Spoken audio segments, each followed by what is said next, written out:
오늘은 대림절 마지막 제 주일입니다.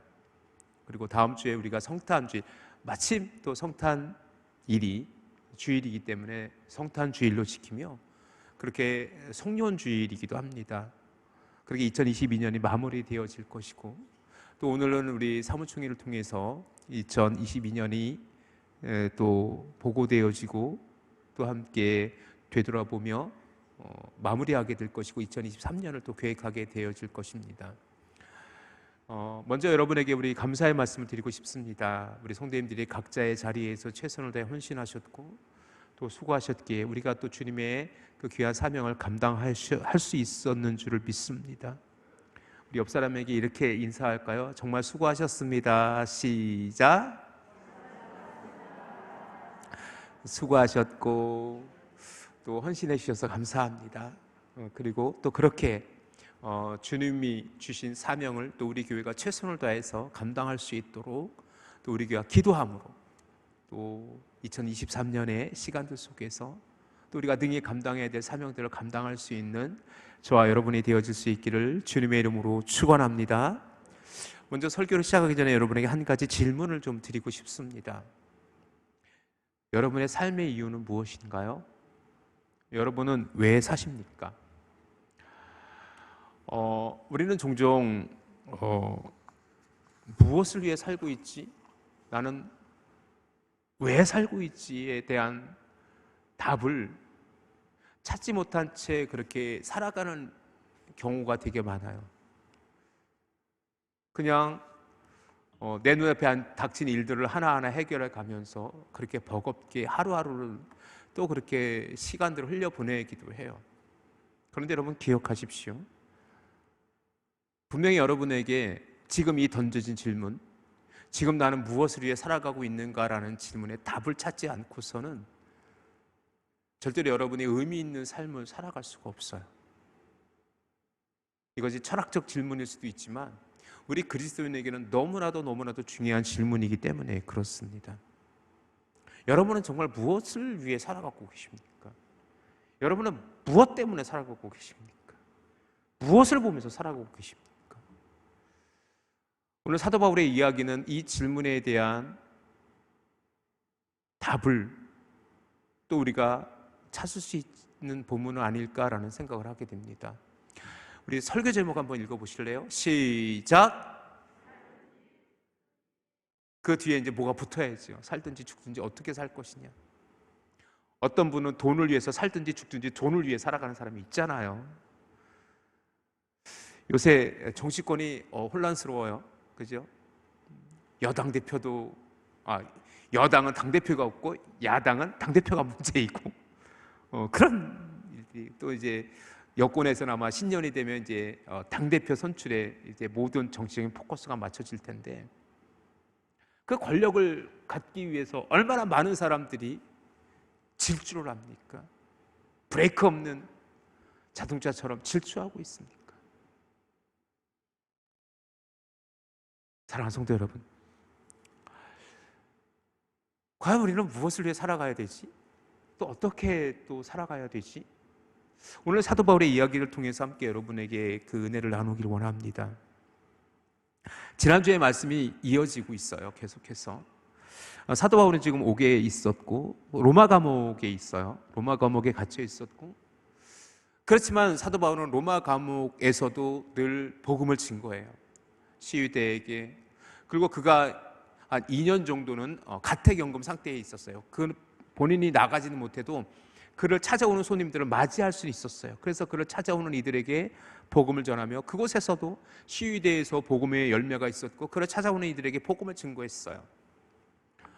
그 일로 인해서 어떤 사람들은 더 담대하게 복음을 전하게 됐고, 그런데 지난주에 우리가 살펴봤던 것처럼 어떤 이들은 뭐예요?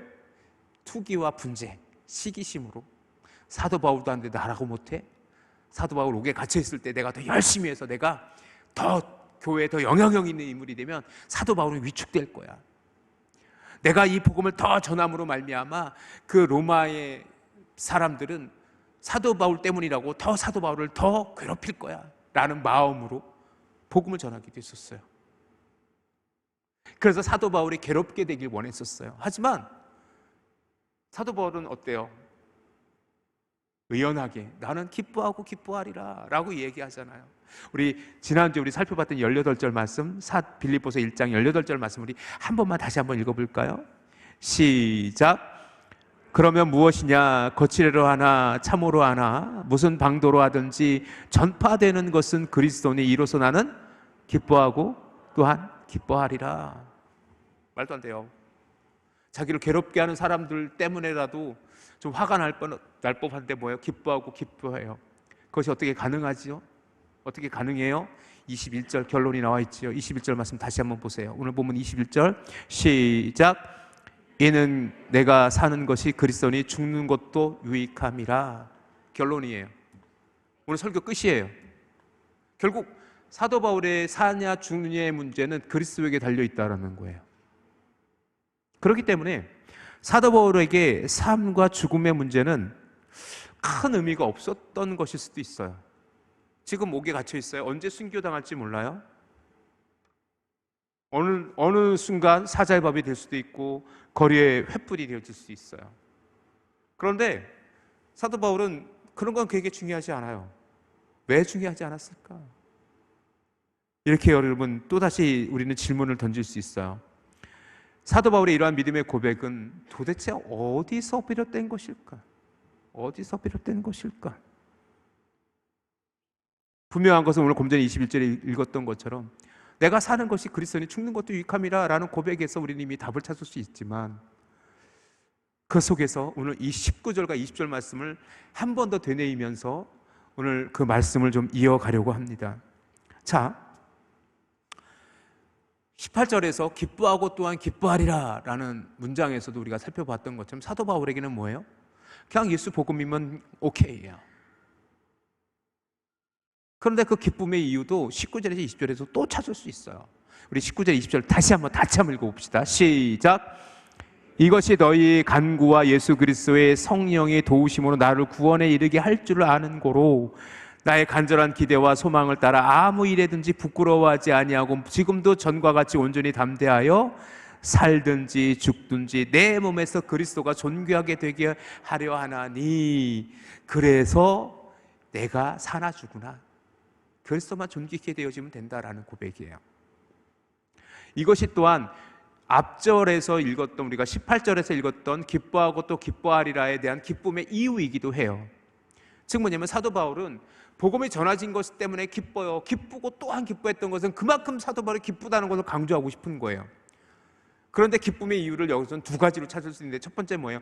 복음이 증거됨에 대한 기쁨도 있고 또한 하나님께서 나로 말미암아 존귀케 되어짐에 대한 기쁨도 있어요. 즉 뭐냐 사도 바울은 복음이 전해진 것 때문에 기쁘기도 해요. 그런데 사도 바울을 말미암아 예수 그리스도가 복음이 증거돼서 존귀케 되어진 것 또한 사도 바울에게는 굉장히 기쁨의 이유가 되어져요. 그것이 사도 바울의 삶의 이유였던 거예요. 여러분에게 삶의 이유는 어디 있죠? 여러분은 무엇 때문에 기뻐하셨죠? 여러분 생각해 보세요. 여러분 최근에 여러분이 정말 기뻤던 일들을 생각해 보세요. 정말 여러분이 예수님 때문에 기뻐한 적이 있으신가요? 처음에 여러분 최근에 여러분의 삶에서 나는 정말 예수님 때문에 기뻤어, 나는 예수님이 너무 좋아서 나는 웃음이 났어 라고 여러분의 기억 속에 남아있다면 여러분은 축복된 성도라는 것을 여러분이 기억하셔야 돼요. 여러분 정말 예수 때문에 기뻐하십니까? 자, 19절 20절 말씀을 제가 아주 쉽게 다시 번역을 했어요.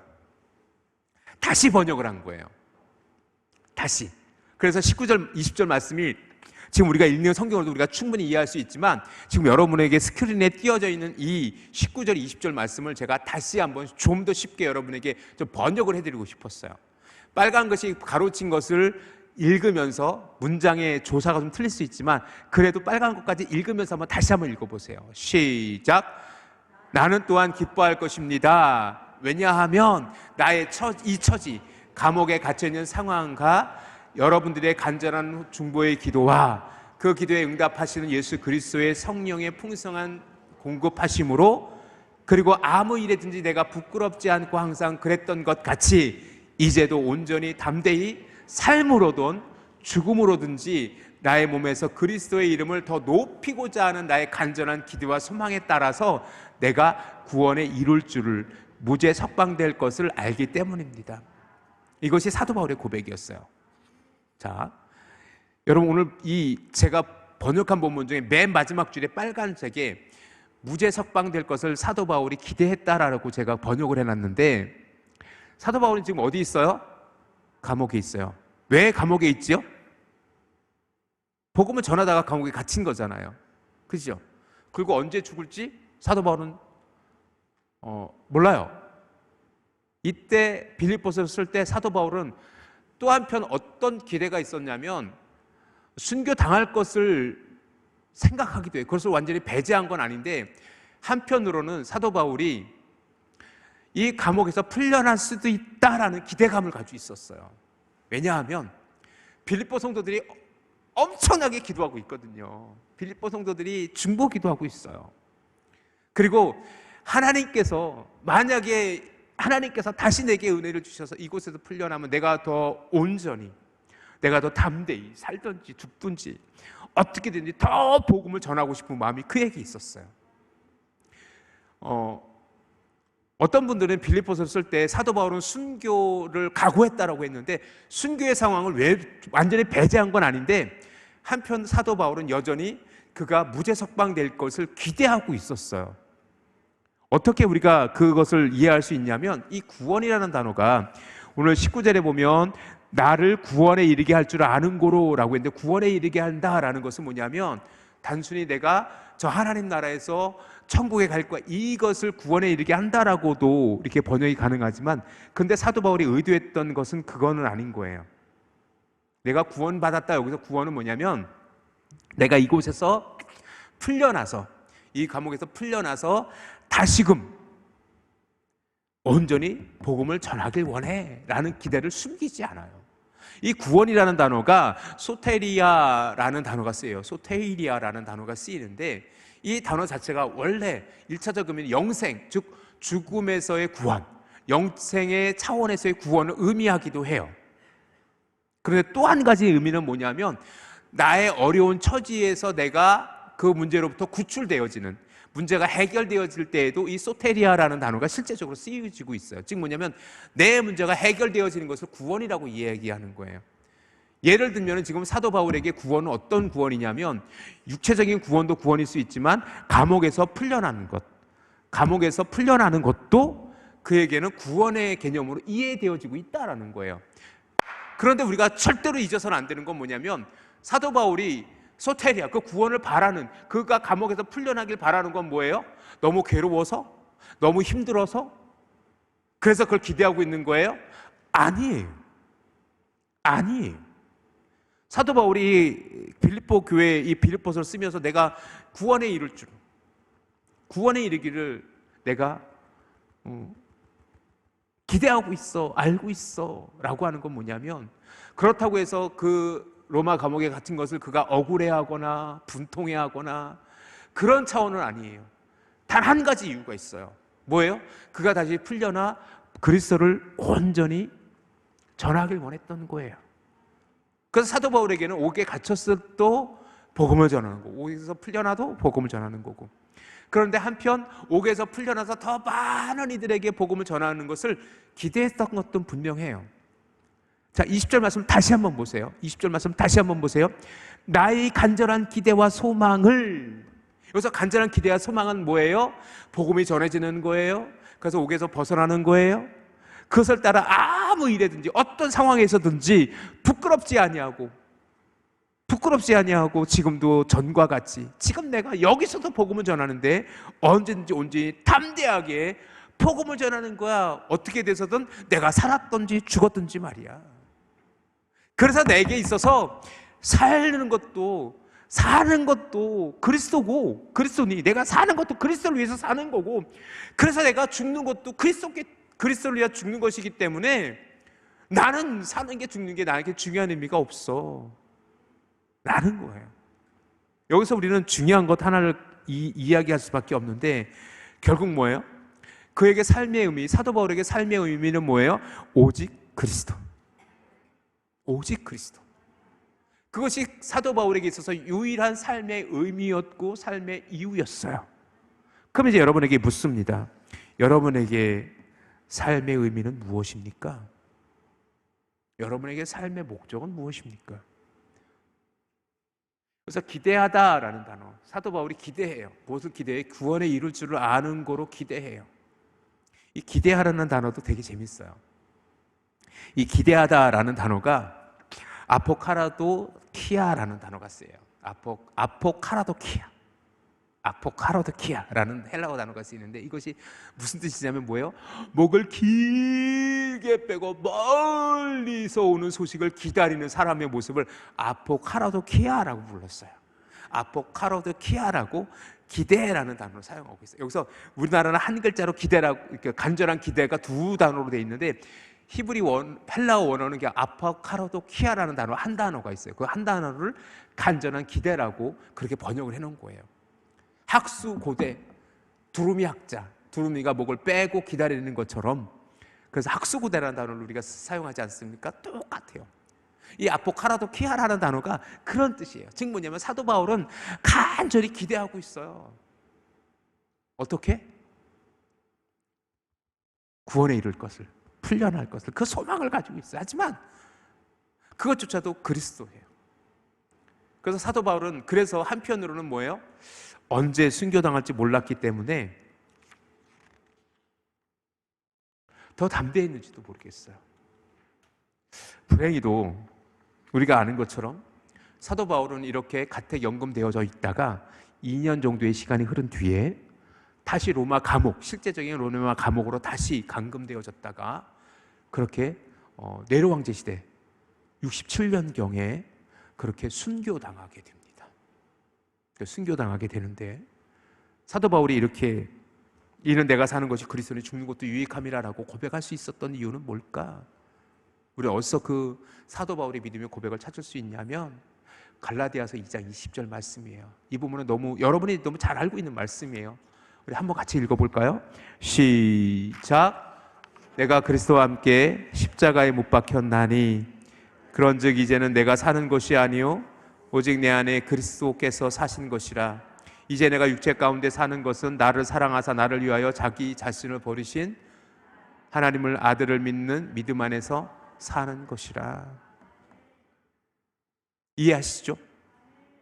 그러니까 사도 바울은 결국 뭐냐면 이미 내가 사는 것이 그리스도 안에서 사는 거예요. 이게 내가 사는 삶이 그리스도 때문에 사는 거예요. 그렇기 때문에 삶의 죽음의 문제가 그게 중요하지 않아요.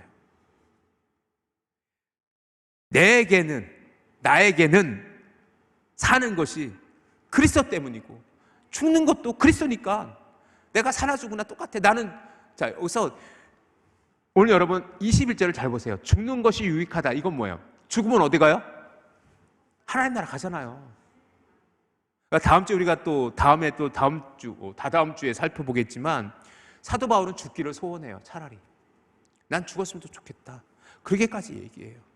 그럼에도 불구하고 여전히 그는 풀려날 것을 기대했던 이유는 더 많은 곳에서 복음을 전하기 위함이지 개인적인 어떤 편안함이나 옥에서의 그 억울함을 호소하기 위한 것은 절대로 아니었다라는 거지요. 결국 그에게 삶과 죽음의 문제는 전혀 중요하지 않아요. 이미 죽었어요. 왜냐하면 사도 바울의 삶에서 어떤 터닝 포인트는 어디예요?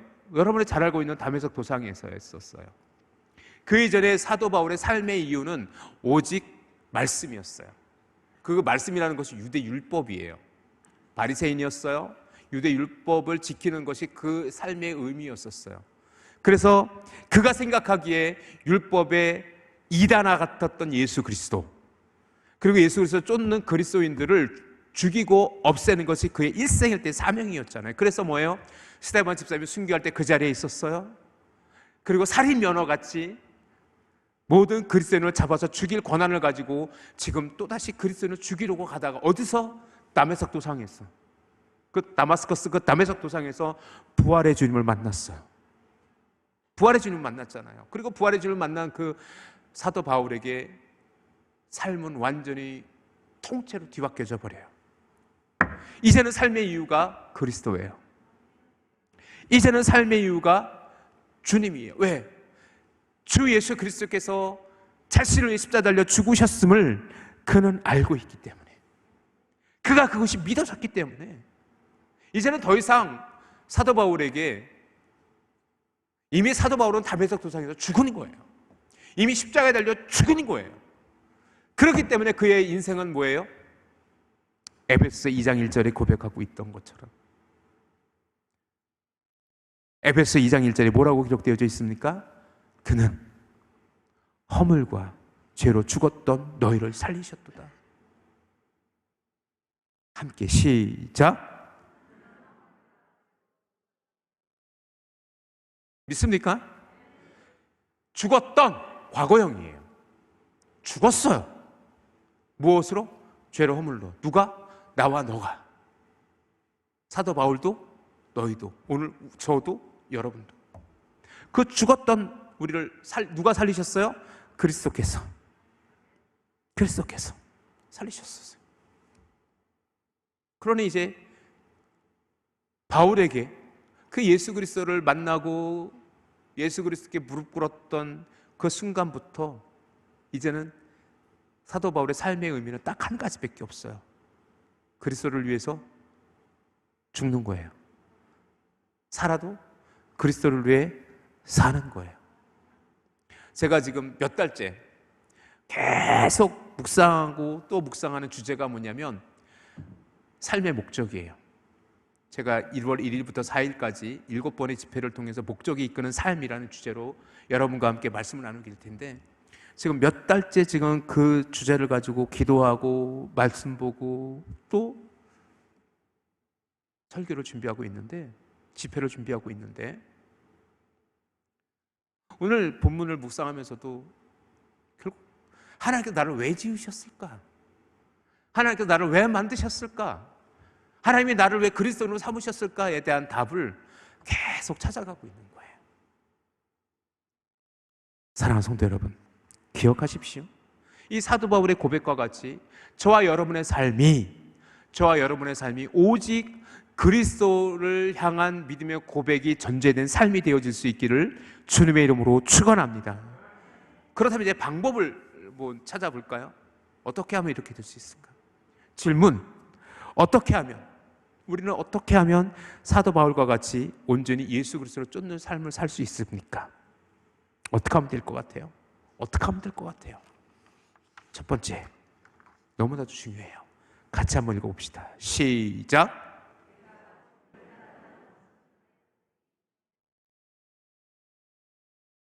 믿습니까? 여러분은 그리스도 안에서 죽었어요. 옆 사람에게 이렇게 얘기해 주세요. 당신은 이미 죽었습니다. 시작. 믿습니까? 여러분은 그리스도 안에서 죽었어요. 더 이상 무슨 말이 필요하죠? 무슨 말이 필요해요? 이것이 믿음의 고백이 전제되어졌을 때만이 사도 바울과 같이 우리가 온전히 주님을 쫓는, 그래서 우리 삶에서 주님이 존귀케 되어지는, 그리스도가 존귀케 되어지는 삶으로서 살아갈 수 있음을 여러분이 기억하시기를 주님의 이름으로 축원합니다. 마태복음 16장 24절에 분명히 이렇게 기록되어져 있어요. 마태복음 16장 24절에 이에 예수께서 제자들에게 이르시되 누구든지 나를 따라오려거든 자기를 부인하고 자기 십자가를 지고 나를 따를 것이니라 라고 분명히 말씀하셨어요. 비록 그 제자들에게 하신 말씀이지만 오늘 우리에게 하신 말씀이라고 저는 믿습니다. 자기 십자가를 지는 건 뭐예요? 십자가는 영광의 십자가입니다. 하지만 이것은 예수 그리스도께서 구원의 영광을 이루셨기 때문에 영광의 십자가이지, 원래 십자가는 뭐예요? 죽음이에요. 사형의 형틀이었잖아요. 예수님께서 자기 십자가를 지고 따르라는 건 뭐예요? 너가 죽고 와서 나를 따르라고요. 내 사명을 가지고 나를 따르라고요. 그런 의미로 이해되어질 수 있지 않습니까? 자, 혹시 우리 성도님들 중에 세례받지 못하신 분들도 지금 혹시 계실지도 몰라요. 하지만 우리 대부분의 성도님들은 세례를 받으셨어요. 세례의 의미는 뭐지요? 자, 로마서 6장 3절 자막으로 띄워주세요. 로마서 6장 3절 다시 한번 정확하게 읽어보세요. 시작. 무릇 그리스도 예수와 합하여 세례를 받은 우리는 그의 죽으심과 합하여 세례를 받은 줄을 알지 못하느냐라고 사도 바울이 분명히 우리에게 지적하고 있어요. 세례는 뭐예요? 깨끗함을 받는 거예요? 씻음을 받는 것, 그건 죄 씻음의 의미도 분명히 있어요. 그것을 우리가 외면하지는 않아요. 제가 부인하지는 않아요. 그렇지만 더 중요한 세례의 의미는 뭐예요? 죽었다라는 거예요. 죽음은 의미예요. 자, 로마서 6장 3절 다시 한번 띄워주세요. 정확히 보세요. 무릇 그리스도 예수와 합하여 세례를 받은 우리는, 예수 그리스도와 합하여 세례를 받았다는 거예요. 예수 그리스도의 이름으로 세례를 받은 거예요. 세례를 받을 때 뭐예요? 성부와 성자와 성령의 이름으로 세례를 베푸노라 하시어 세례자가 예수님의 이름으로 합하여 세례를 받은 거예요. 그것은 어떤 의미가 있다고요? 그의 죽으심과 합하여 세례 받은 줄을 너희가 알지 못하느냐? 너희 죽었어. 너희가 세례 받으면 너는 그리스도와 함께 죽었어라는 것을 너희가 알지 못하느냐? 라고 말씀하시는 거예요. 사랑하는 성도 여러분, 기억하십시오. 우리가 주를 쫓는다라는 것은 나는 주 안에서 죽었습니다라는 고백이 전제되어졌을 때만이 가능한 거예요. 여전히 내가 세상을 향하여 살아있고 내가 이 세상을 향한 욕심을 가지고 주를 쫓을 수 있을까? 그것은 불가능한 얘기예요. 불가능한 얘기예요. 내 감정, 내 기분, 내 자존심, 내 생각, 내 명예, 그 모든 것들을 가지고는 주를 쫓을 수 없어요. 그것조차도 다 내려놓으셔야 돼요. 왜? 나는 죽었으니까. 그럴 때에만이 우리가 예수를 쫓을 수 있다는 사실을 여러분이 절대로 잊어서는 안 돼요. 그래서 뭐예요? 사도 바울이 오늘 이렇게 고백하잖아요. 또다시 고백하잖아요. 사나 죽으나 내 몸에서 그리스도가 존귀케 되어지기를 내가 원한다라고. 여러분의 삶이 그런 삶이 되어지기를 주님의 이름으로 축원합니다. 여러분이 죽어도, 여러분이 살아도 주를 위해 살고 주를 위해 죽는 저와 여러분 되어질 수 있기를 주님의 이름으로 축원합니다. 또 우리는 두 번째 우리가 기억해야 될 것은 뭐냐면, 우리는 어떻게 그리스도를 온전히 쫓을 수 있을까요? 두 번째, 시작.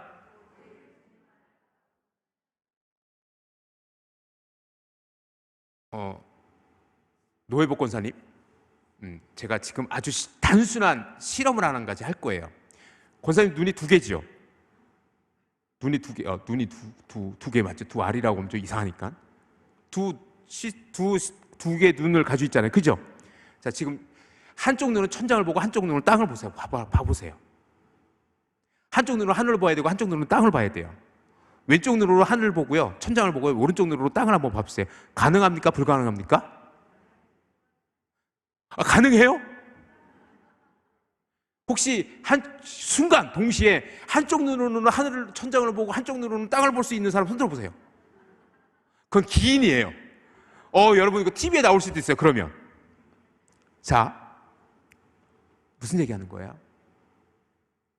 오직 주만 바라본다는 건 뭘 의미하는 걸까?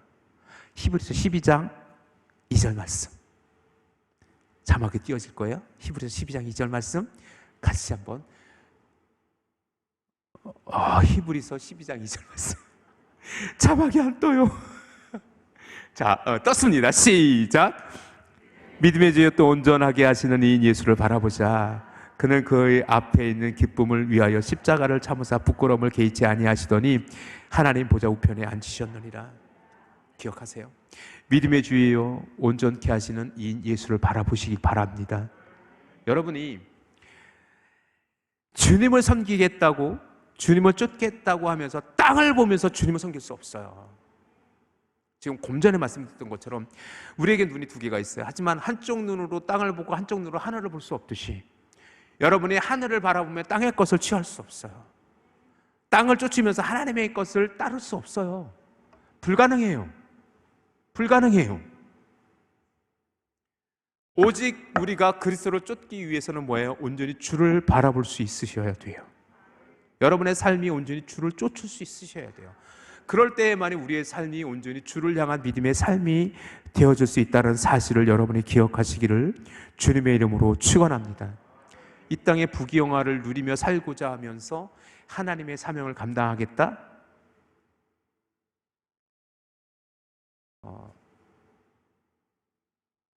어떤 부자가 너무 돈이 많아서 몇십억을 헌금하면서 믿음 좋은 채 할 수 있어요. 하지만 하나님께서는 그 마음의 중심을 보시는 분이기 때문에 그것으로 하나님께서 그를 쫓는 자로 여기지 않으실 수도 있다는 것 여러분이 기억하십시오. 하나님께서는요, 여러분에게 온전히 주를 쫓길 원하세요. 여러분의 물질의 일부, 시간의 일부, 삶의 일부를 원하시는 게 아니라 여러분의 전부를 원하신다라는 것을 여러분이 반드시 기억하시기를 주님의 이름으로 축원합니다. 그것이 우리가 주를 쫓는 의미예요. 그래서 뭐예요? 무엇까지도 살든지 죽든지 우리 생명까지도 주님을 다 쫓으며 내어놓는 것, 그것이 사도 바울의 고백이고 오늘 우리의 고백일 수 있기를 주님의 이름으로 축원합니다. 이러한 믿음의 삶을 저는 순교적 삶이라고 이야기하고 싶어요. 마지막으로 정말 중요한 것 한 가지,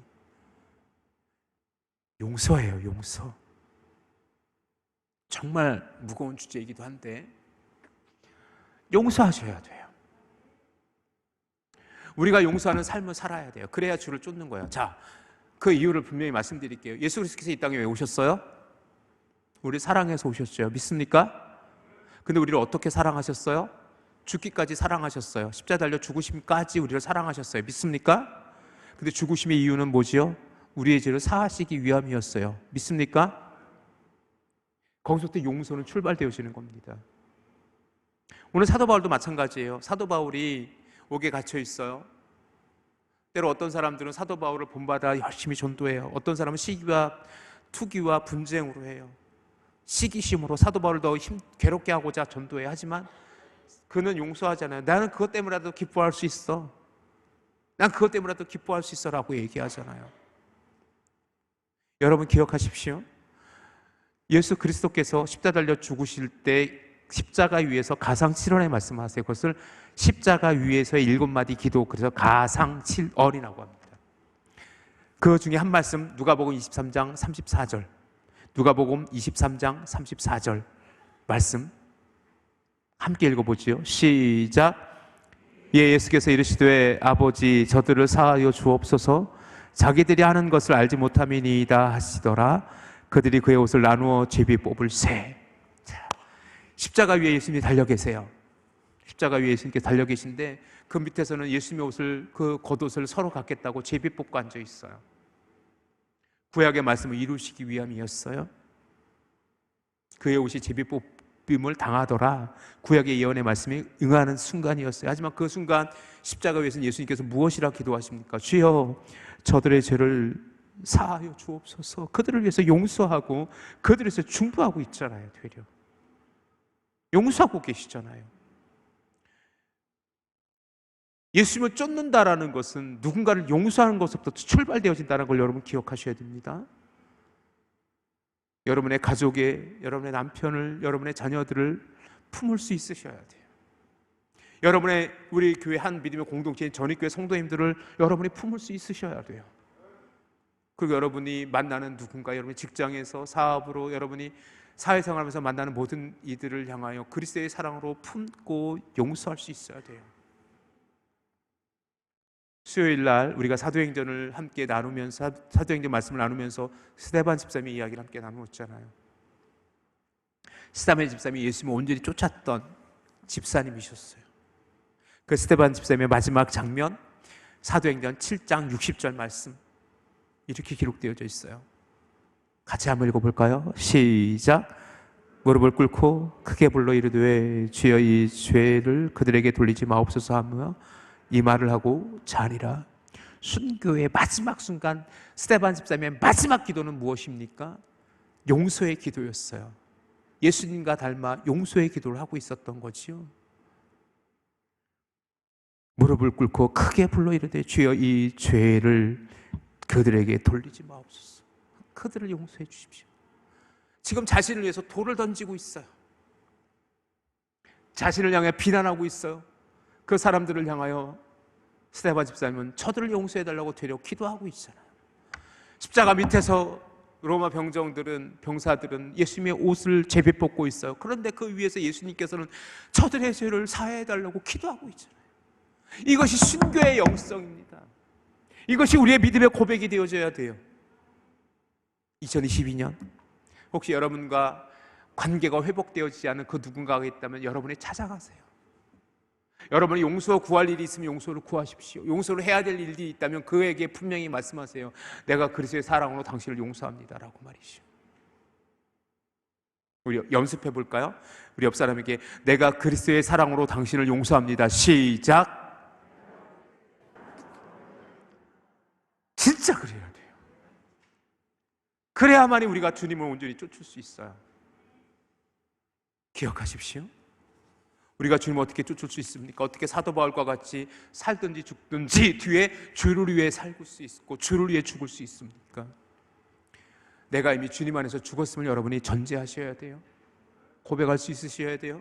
여러분이 하나님만을 보실 수 있으셔야 돼요. 여러분이 용서할 수 있으셔야 돼요. 그럴 때 오늘 우리가 나누었던 사도 바울의 고백처럼 내가 살든지 죽든지 내 몸에서 그리스도가 주가 존귀케 되어짐을 나는 원한다. 그래서 내가 사는 것도 좋으나 죽는 것도 유익한 것은 오직 내 삶과 죽음의 이유가 오직 그리스도이기 때문이야 라고 우리에게 이야기해 주고 있지 않습니까? 설교의 결론, 사나 죽으나 그 뒤에 뭐가 좀 원래는 점점점 말줄임표가 세 점점점이 있어야 되는데 말줄임표가 있었는데 오늘 자막에는 없네요. 살든지 죽든지 어떻게 하자고요? 주를 위해. 우리 한번 따라해 보시겠습니까? 살든지 죽든지 주를 위해. 그렇게 오늘 예배하는 성도님들에게 하나님의 은혜가 더하여지기를 주님의 이름으로 축원합니다.